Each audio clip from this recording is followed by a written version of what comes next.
We made it. Football is finally back. And of course, after day one, we hear from Rhett Lashlee about the SMU football team for real.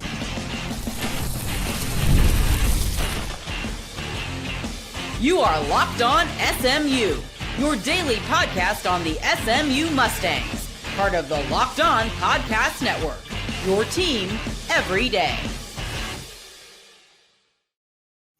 What's going on, everybody? Welcome into another edition of Locked On SMU, part of the Locked On Podcast family, your team every single day. And we're going to get to that just coming up, but thanks for spending part of your day with me. I'm Grayson Singleton. Go ahead and give me a follow at Gray_Singleton2. That's my X, as well as subscribing to this YouTube pet channel so we can continue to grow this Locked On SMU community. Also coming up on the show, the ACC Preseason poll is in, and it's not very favorable to SMU in a couple of ways. We're going to talk about that, as well as a new dynamic amongst this 2025 team that's still kind of the same. Find out what that is later on in the show. But first, day one is in the books of fall camp as football is finally back. Talking season is almost over. We're now starting to react to actual things that we see, albeit on the practice field, but we're getting closer. We're about a month out from opening day of college football. And I've got a ton of notes here from Rhett Lashlee's first media availability ever since the team hit the practice field for fall camp. But I want to start with this, man. I want to start with Isaiah Nwokobia. And there's a lot to get in here. We're going to try to squeeze a lot of it into this first segment. But one of the things I noticed from Coach Lashlee's media availability was Isaiah Nwokobia is wearing number 23 once again. Now, what does that mean?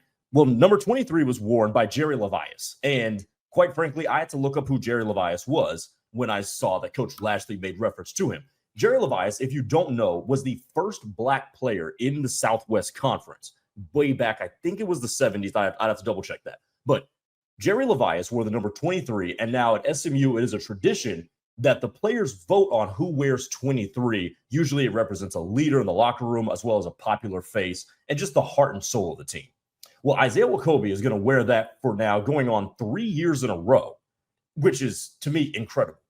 He also, while being mostly unanimous, fended off, and I say fended off as if this was a political race, and it's not, but he won the vote over 4 guys. He's one of 4 guys, Coach Lashlee said, that got double-digit votes. That's the most the team has had when voting on who wears number 23.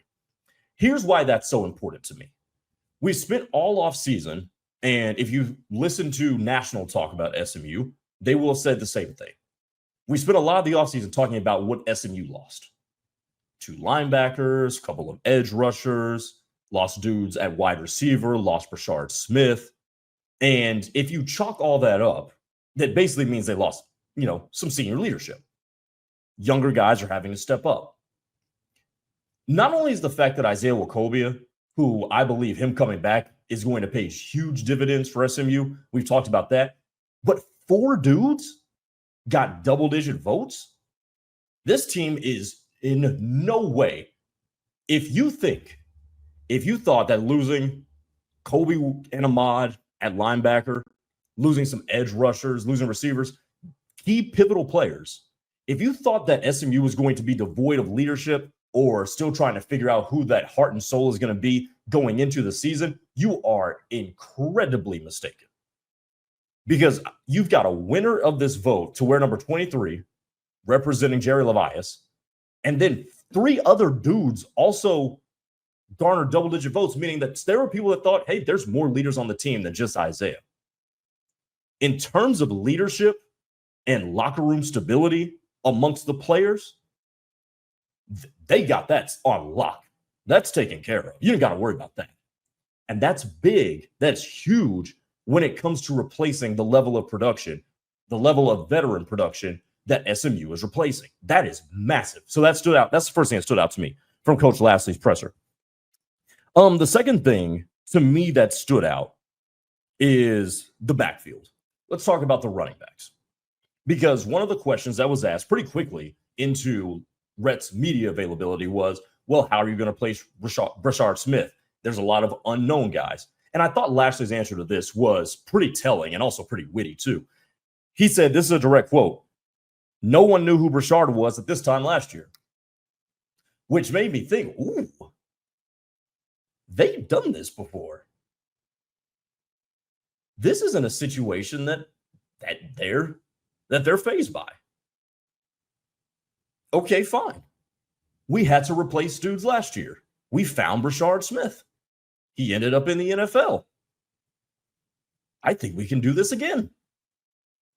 It was a very confident, very sly, well, no one knew who Brashard was at the end of this year. And look, if you follow the program and you follow people who cover the program on a day-to-day basis, you will know who sophomore Derek McFall is. You will know who Chris Johnson is, talented guy coming over from Miami. You will know who TJ Harden is, led UCLA in rushing last year. But nationally, these are very unknown commodities. But to the coaching staff, they think we've got something. He also noted that the backfield is deeper this year, and depth is a very critical, trendy piece of this team, I think, this year. Rhett Lashlee pointed that out multiple times, that this is a deep team. But especially in the backfield, you remember last year, SMU's backfield was kind of snake-bitten with injuries. Now, Brashard Smith was the one that ended up being able to stay healthy, but besides him, there was a lot of unknown. As a matter of fact, had Brashard Smith suffered an injury, they would have been in a precarious spot. It would have been a bad situation had Brashard Smith succumbed to any kind of injury and had to miss significant time. But that didn't happen. But now this year, whether it's McFall or whether it's Johnson or whether it's Harden, you're going to have 3 at minimum quality backs that you can run out there. Now, before you ask, no, Lashlee did not give any indication as to who was going to be RB 1, 2, and 3. What he did say is that we've got a deep backfield and we've got options. And that is critical. But again, if you want to avoid a repeat of last year, which I would assume you do, you got to keep these dudes healthy. But if all these dudes stay healthy, you've got a backfield that covers all your bases. Whether it's receiving out of the backfield, being able to provide some explosive breakaway ability, whether it's bruising in between the tackles, getting short yardage, they've covered their bases with those 3. So it'll be interesting to see who comes out on top, who's going to be the one standing next to Kevin Jennings on the first play from scrimmage in week 1. But I like what they've got there, and so does the coaching staff too. The last thing I had taken away that we're going to talk about in this segment is KJ, Kevin Jennings, the quarterback. I love when people make my points for me. Whenever we've talked about Kevin Jennings over the course of this show, what have I always come back to that gives me so much excitement for the progression of Kevin Jennings and why I think we'll see a better version of him in 2025? I keep coming back to there's something about going through an entire offseason as the unquestioned QB1. If this is your first time listening, go back to previous episodes where we've talked about Kevin Jennings. This is something I repeatedly come back to. And it was something that Rhett Lashlee said. Because when you're breaking down football, you don't have to be a genius. Believe me, people who do this, myself included, are not that much smarter than you.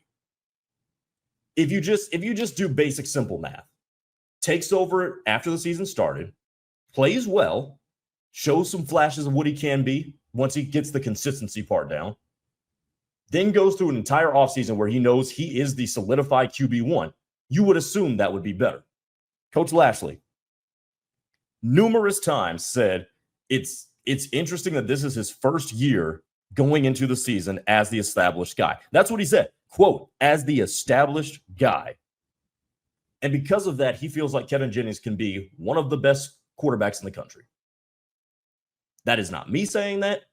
That is not anybody who covers SMU saying that. That is not Greg McElroy or an ESPN talking head saying that. That is Rhett Lashlee.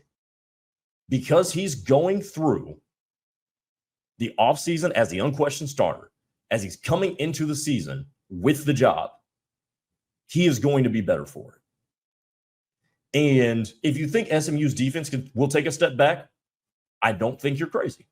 They lost a lot of good people, especially rushing the passer. They lost like 15 sacks that are now on NFL training camps right now. But if the defense does take a step back, I think the offense will be able to pick up the slack because Jennings is going to be better. He's going to have more command of the offense. He's going to have more synergy with the play callers, more synergy with the offensive line and the wide receivers. Some of them are taking steps up in the depth chart, Jordan Hudson, Romello Brinson.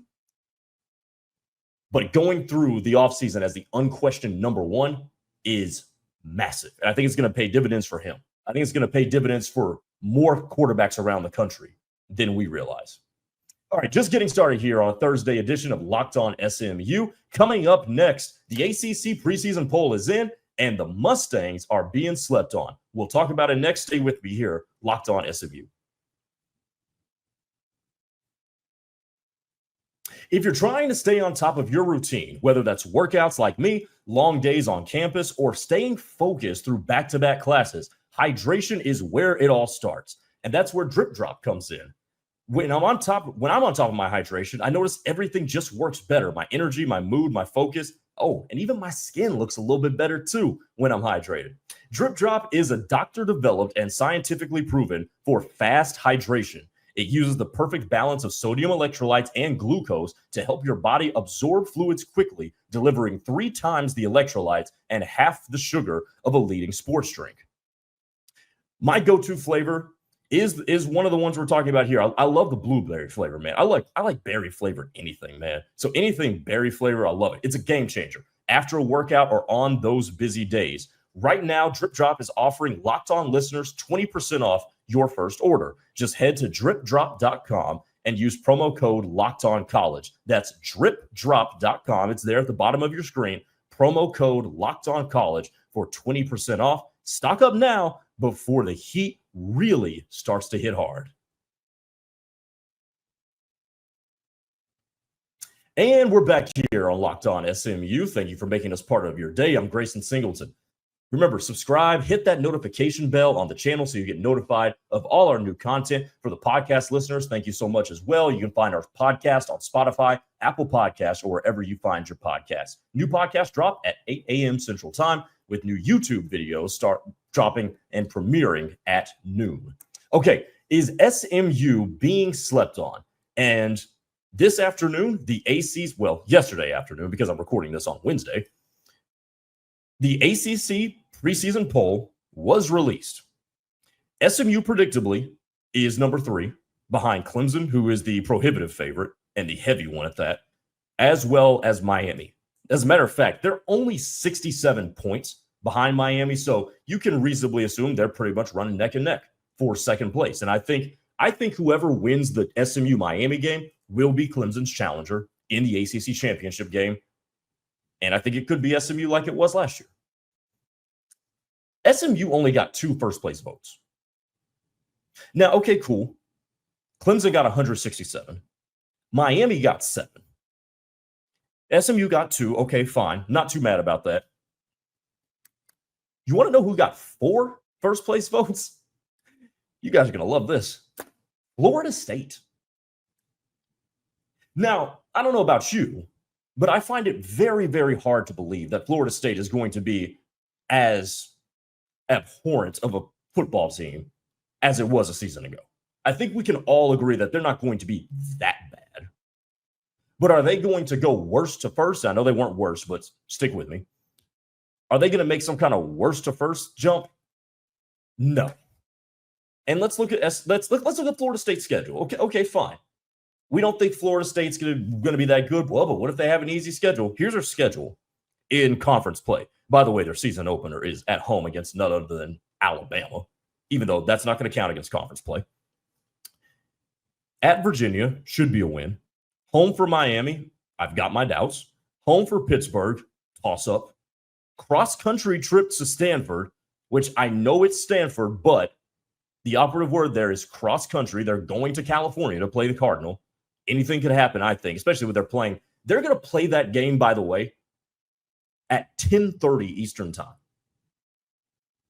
I know Stanford's not that good of a team right now. If Stanford was that good of a team, I would bet Stanford today, because those logistical and environmental factors stacked up against Florida State, I don't think they overcome a good Stanford team. But that being a Stanford team that's not very good, I think that's a toss-up game. Home for Wake Forest should handle the Demon Deacons. At Clemson, moving on. home for Virginia Tech, could be a fun one, at NC State. I'm sorry, but find me more than 7 wins. Find me more than 7 wins on that schedule. They're not even flirting with first place of the ACC. 4 first place votes? Who did that? I want to know who were the 4 people that thought Florida State was going to win the ACC. I want to know who the person is who thinks Virginia Tech is going to win it because the Hokies got a first place vote. I'm not making this up. Georgia Tech also got 2. I can kind of respect that. I don't think they're going to win the conference, but Georgia Tech, I think, is a sneakily good team. But more people thought Florida State could win the conference than SMU. I think that's nuts. I think that's absolutely nuts because I think there is a very clear path for SMU to get back to the ACC championship game. Because when I look at SMU's schedule, I think they'll beat Louisville. I think they'll beat Syracuse. Those are your most competitive games outside of Miami and Clemson in the conference. And if you split the Miami and Clemson game, I think you're back in. And then, of course, anything can happen, like we found out last year. That game came down to a 56-yard field goal. Otherwise, it was going to overtime. And in college football, that's the real definition of anything can happen.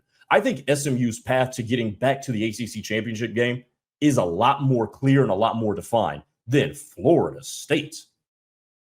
By the way, I'm not saying Florida State is devoid of good coaching. I'm not even saying Florida State is devoid of leadership. But their quarterback was calling out Alabama, and he got benched at none other than Boston College last year. I don't trust Florida State yet. Their quarterback is Thomas Castellanos, who, let me repeat, got benched at Boston College and then decided it would be a great idea to talk you-know-what about Kalen DeBoer in Alabama.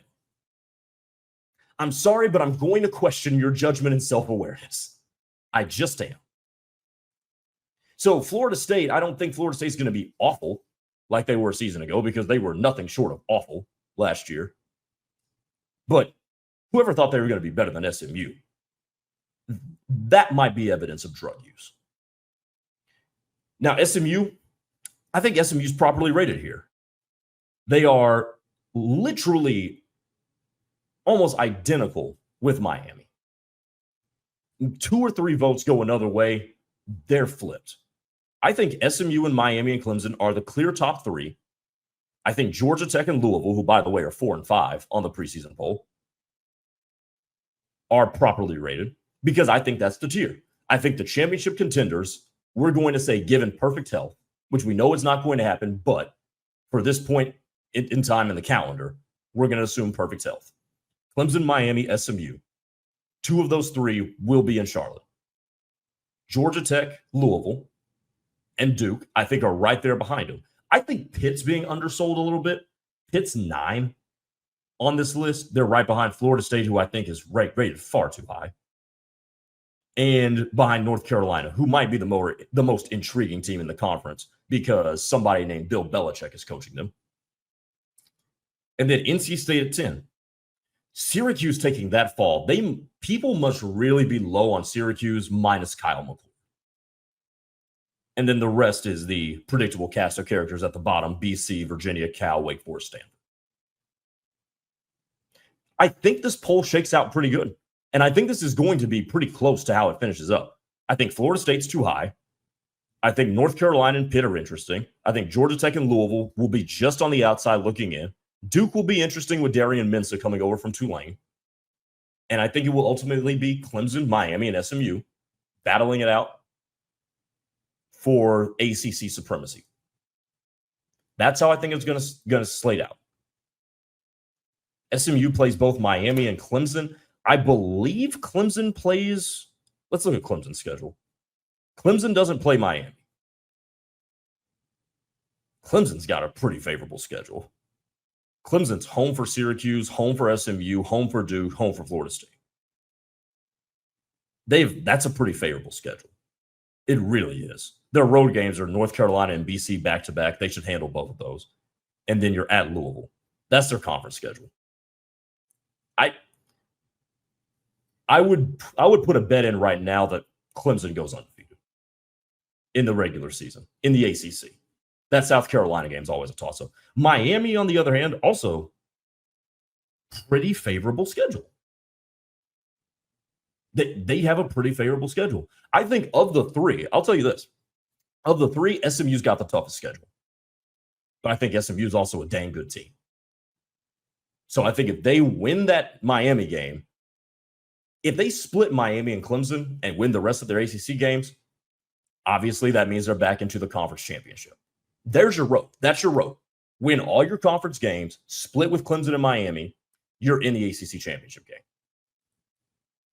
I think they could have garnered more than 2 first-place votes. Maybe they should have gotten the 4 that voted for Florida State, because I don't know what the hell they were thinking. And coming up next, Rhett Lashlee thinks this about his same new team. Find out next. Coming right back.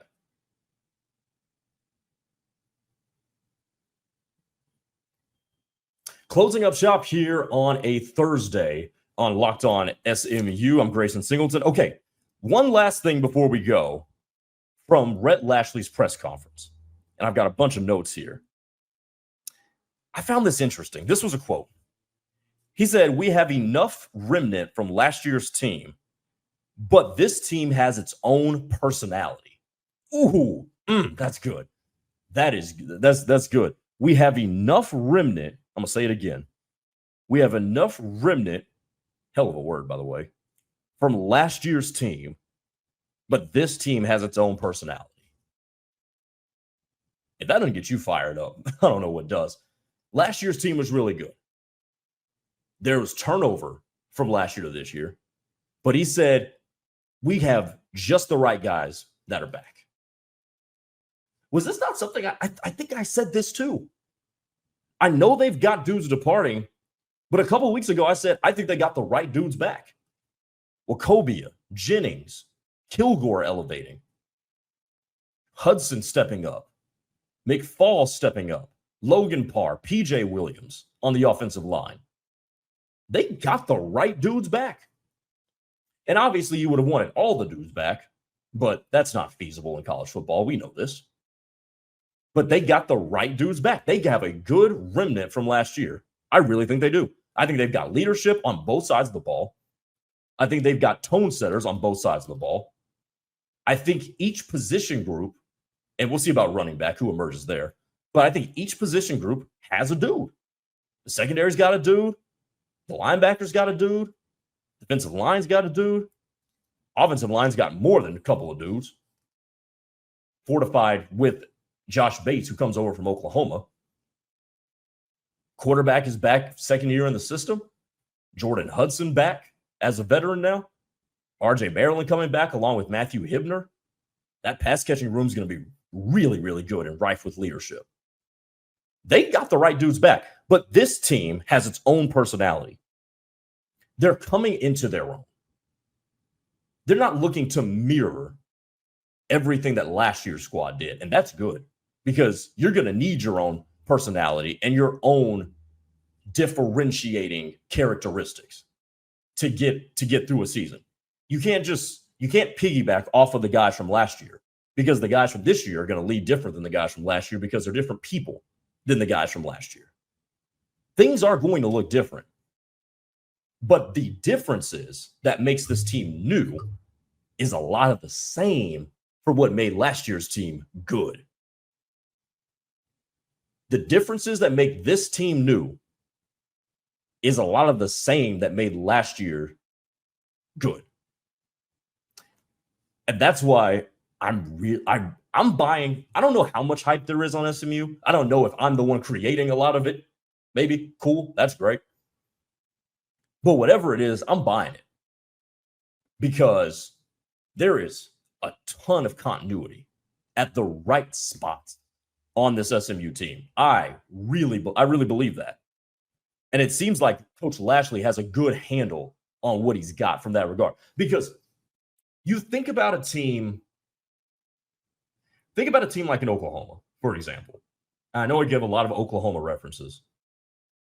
A, because I live in Norman, and also B, because I think when you're talking about a season of transition, there's no other high-profile program that's going through more of it than Oklahoma. Oklahoma is transfers galore on the offense.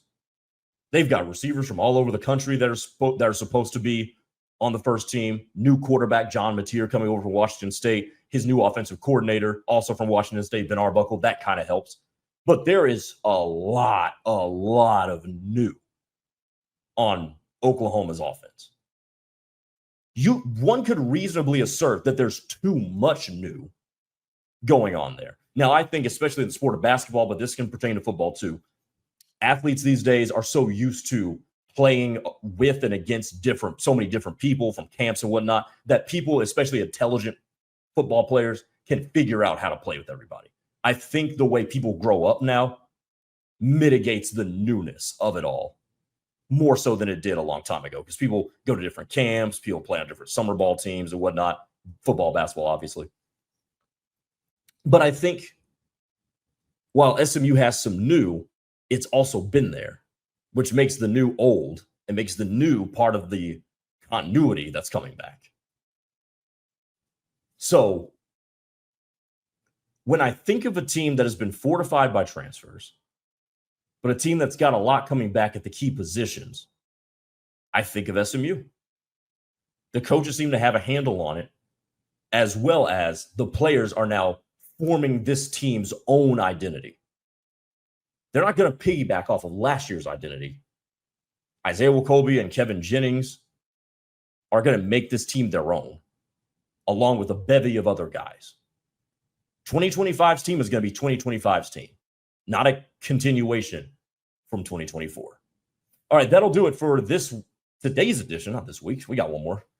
That'll do it for today's edition of Locked On SMU here on the Locked On Podcast Network, your team every day, and we're glad you made us your first listen. Brian Smith's The Portal, Locked On's The Portal with Brian Smith, should be your second listen of the day. We talk a lot about changes in college football, and he is going to keep you informed in the best way possible. So check him out. We will talk to you tomorrow as we close up another week of Locked On SMU. Take it easy, everybody.